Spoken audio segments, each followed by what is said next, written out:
Η Φορτέτζα είναι ένα παλιό κάστρο χτισμένο από τους Ενετούς,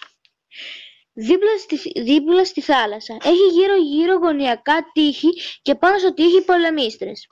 Η Φορτέτζα χτίστηκε το 1673. Υπάρχει μέχρι σήμερα και μπορούμε να την επισκεφτούμε. Θα δούμε τα τζαμί, το θέατρο Ελοφίλ και τα ιστορικά μνημεία. Η πύλη έχει καμάρα και γύρω-γύρω πέτρα. Όλη η Φορτέτζα έχει χτιστεί με πέτρα. Το έβαλες να τραβάει. Ναι. Αυτά εδώ πέρα. Αυτά εδώ πέρα είναι κάτι ανασκαφές που κάνουν, γι' αυτό έχουν βγει και πέτρες εκεί πέρα. Καθώς προχωράμε κατευθυνόμαστε στα τείχη της Φορτέτζας.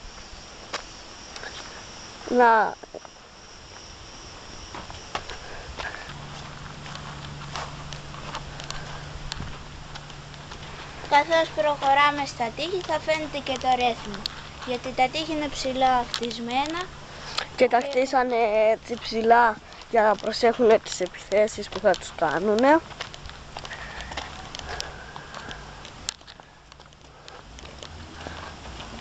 Φτάσαμε στα τείχη. Βλέπετε εκεί πέρα μία πολεμίστρα κρυφή. Ναι. Διάφορες πύλες για το νερό. Εδώ πέρα είναι τέτοιο, εδώ πέρα βάζανε τα κανούνια και ρίχνανε. Εδώ πέρα είναι πολεμίστρα.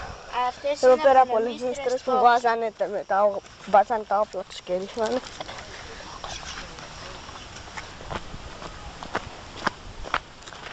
Εδώ ήταν μια υπόγεια... Εδώ πέρα ήταν μια υπόγεια φυλακή. Βλέπετε την πόρτα που τους φυλακίζανε που μοιάζει με σπήλαιο. Εδώ βλέπετε και την ελληνική σημαία. Από πέρα δείχνει η Φορτέτζα προς το λιμάνι. Ένα μικρό άνοιγμα των τυχών. Ξέρετε γιατί? Για να δείχνει προς το λιμάνι, για να προσέχουν τις επιθέσεις που θα τους κάνουν οι αντιπάλοι τους.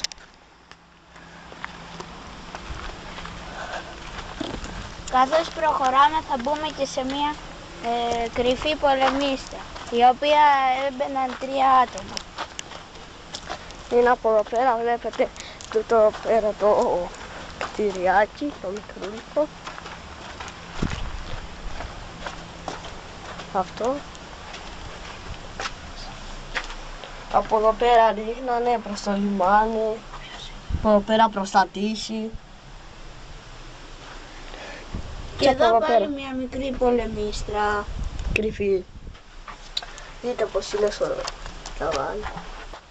Και το κτίσμα είναι κατεδαφισμένο από τα βορβαδίσματα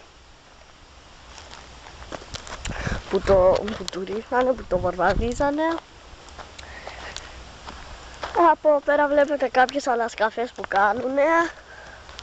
Εδώ αρχίζει και φαίνεται ο τρούλος του τζαμιού του Πασά του Ρεθύμνου. Ναι. Τότε... Καθώς προχωράμε θα αρχίσει να φαίνεται όλο ένα και πιο πολύ. Καθώς προχωράμε βλέπετε και άλλα μικρότερα κτίσματα. Καθώς προχωράμε θα μπούμε και στο τζαμί.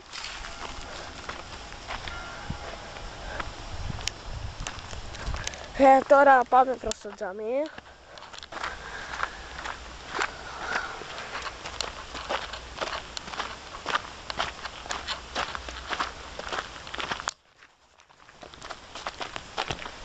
Αυτή εδώ είναι η πόρτα του τζαμιού.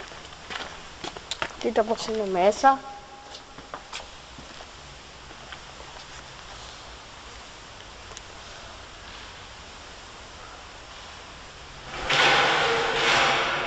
Αυτή εδώ πέρα είναι η οροφή του τζαμιού.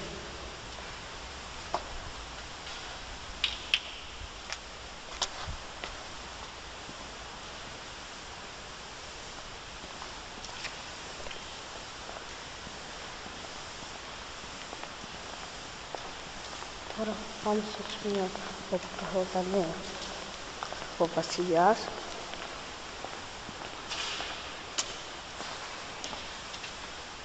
Δείτε το.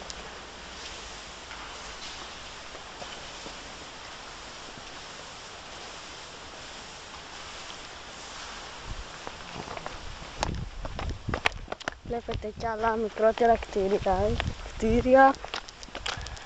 Τώρα θα σας πάμε σε ένα σημείο Με με υπόγειες δεξαμενές. Μετά θα μπούμε σε ένα τούνελ. Θα δείτε στην πορεία.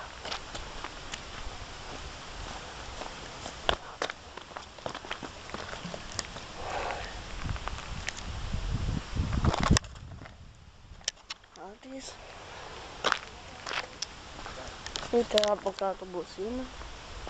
Τώρα θα κατέβουμε και από κάτω. Να και άλλες δεξαμενές εδώ πέρα.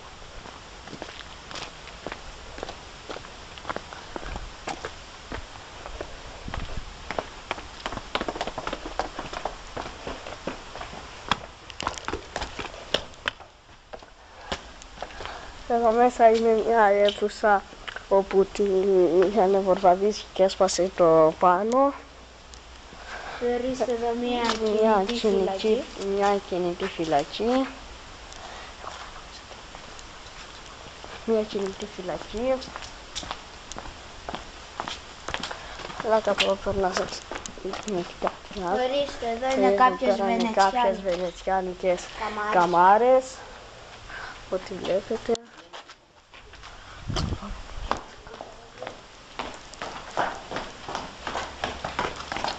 Εδώ μέσα είναι ένα υπόγειο τούνελ.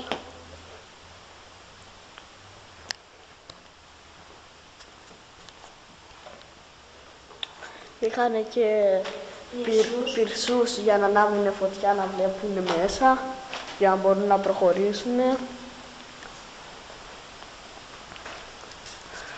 Δεν έχει καλό φωτισμό το τούνελ από ό,τι βλέπετε. Και τώρα πάμε να δούμε κάποιες ταφόπλακες με αραβική γραφή.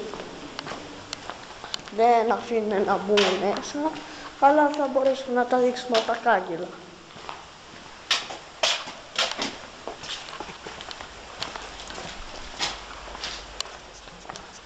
Ορίστε κάποιες ταφόπλακες με αραβική γραφή.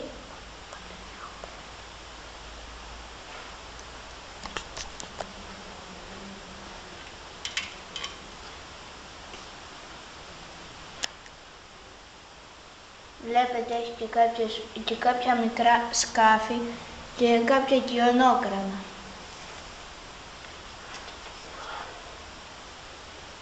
Αυτά προς το παρόν. Εδώ πέρα είναι μια υπόγεια δεξαμενή, την οποία της έχουν βάλει από πάνω γυαλί. Δείτε από κάτω πως είναι.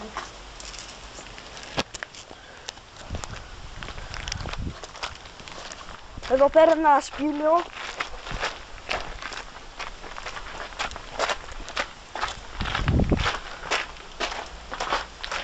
Να δούμε αν έχει τυπογραφίες.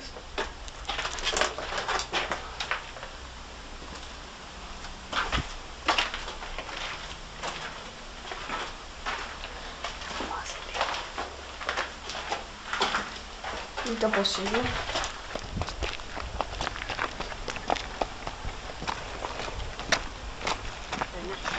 Πέρα πάμε στο κτίριο που σας είχαμε πει.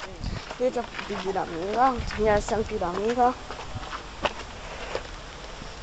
Τώρα μπαίνουμε μέσα του. Από εδώ πέρα βλέπετε κάποιους βόλους. Ορίστε και ένας βόλος πατημένος, όπου έχει σπάσει. Από τι τώρα δεν μπορούμε να ξέρουμε. Ορίστε και το άλλο κομμάτι του. Έχει. Είμαστε στη μέση των νότιων τυχών. Τώρα πάμε προς τα νότια τύχη.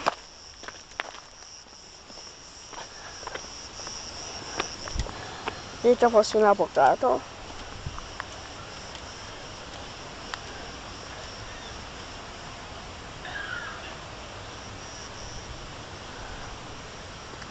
Και πέρα είναι το τουρκικό τζαμί από ό,τι βλέπετε εκεί κάτω.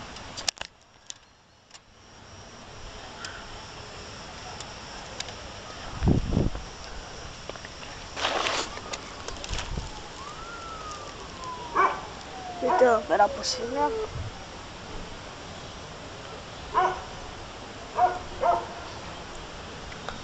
Από εδώ πέρα βλέπουμε τα άλλα τείχη. Εδώ πέρα βλέπετε είναι η είσοδος της φορτέτσας. Τώρα προχωράμε προς τα έξω.